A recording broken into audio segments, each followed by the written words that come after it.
Fala galera que acompanha o PJ Show aí, tanto no Instagram como no YouTube. Como é que estão vocês? Tudo certo? Beleza.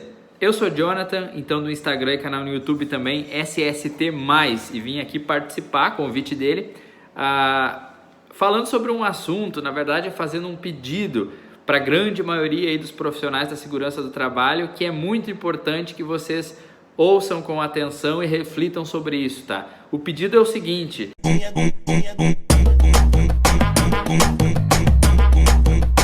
pelo amor de Deus, deem uma folga para os EPIs. Deixem os EPIs, coitadinhos, descansar um pouco. A gente sabe que eles são importantes, mas infelizmente eles têm que se colocar no lugar deles, que eles estão em último lugar na segurança do trabalho. É isso aí. Por incrível que pareça para alguns, nós temos que pensar nos EPIs como último lugar. É o Jonathan que está dizendo isso? Não, é a própria NR1 que fala disso. Aliás, esquecendo NR, esquecendo legislação, esquecendo qualquer coisa, é a lógica que nos diz isso. Qual é a melhor maneira de eu nunca cair de altura? Eu nunca precisar subir. Qual é a melhor maneira de eu nunca prender a mão na máquina? É eu pensar em eliminar a possibilidade de eu prender a minha mão na máquina. Aí eu não vou precisar de treinamento, EPI e etc, e etc. Então a gente tem que pensar na ordem certa das coisas, porque a gente vê muito no mercado aquela fascinação, aquela tara por EPI. Parece que tudo que se trata de segurança é EPI. Se a gente olhar a propaganda de um curso, a gente sempre vê uma pessoa cheia de EPI, e na verdade a propaganda mais correta de uma graduação, de um curso técnico, de qualquer propaganda que se faça de segurança do trabalho, seria ver uma pessoa sem usar nada, porque se a gestão for muito bem feita, da forma que idealmente deveria ser, a pessoa não estaria exposta a risco nenhum e não precisaria usar EPI nenhum. Então vamos dar uma folga para o EPI um pouco e vamos pensar da maneira correta, tá? Em primeiríssimo lugar é a eliminação do risco.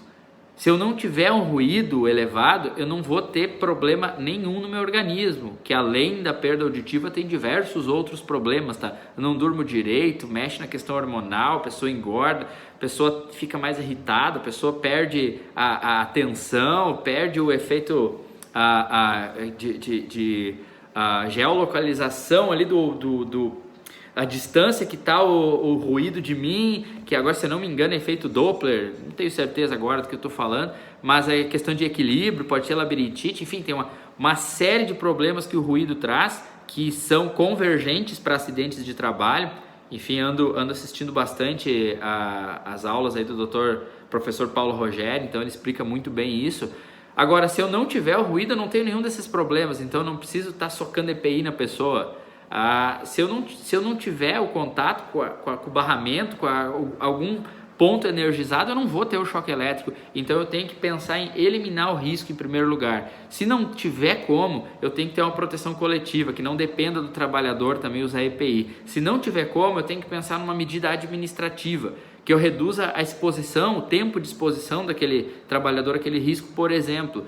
E agora, por último lugar, o EPI. Beleza.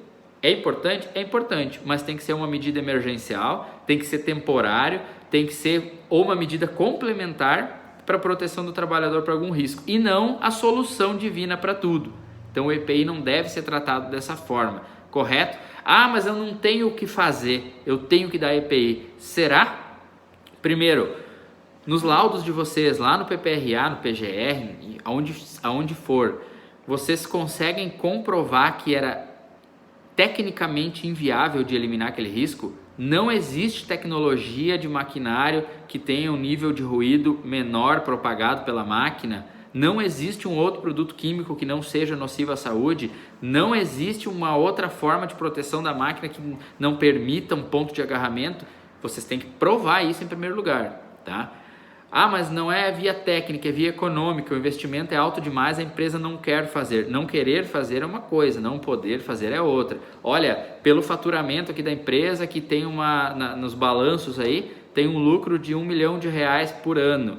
E para colocar máquina 100%, maquinário, rearranjar toda a estrutura da empresa, custaria 20 milhões. Então isso é o lucro de 20 anos da empresa. É economicamente inviável. Ok, registrem isso, para depois partir para o EPI. Agora o problema é quando o lucro da empresa é 20 milhões por ano e a medida ali de controle para eliminar o risco custaria 100 mil e a empresa querer alegar que de 20 milhões ela não pode tirar 100 mil dessa margem de lucro para eliminar um risco e proteger o seu trabalhador.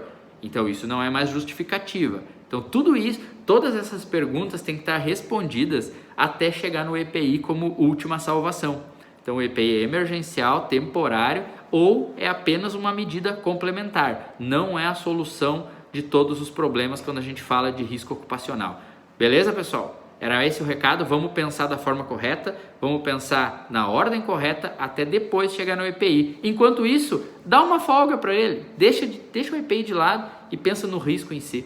Show? Um abraço.